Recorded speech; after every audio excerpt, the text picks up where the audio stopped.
glorious. We are young at heart and we're free.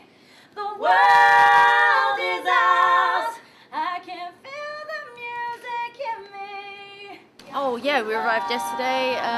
I love it actually. we went out to dinner last night and we were able to see a little bit of the town, and we saw the Malmö Eurovision Village. Is that what it's called? Yeah, like that little center, and it looks really, really cool. And I can't wait to go on that stage. We saw it.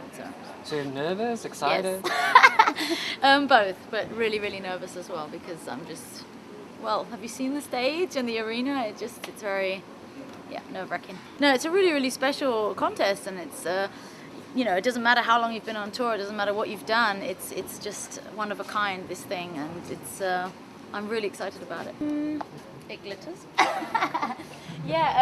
This designer in Bonn actually did it, and she does the clothes for the Let's Dance program, and she's just so talented, and I'm really happy with it.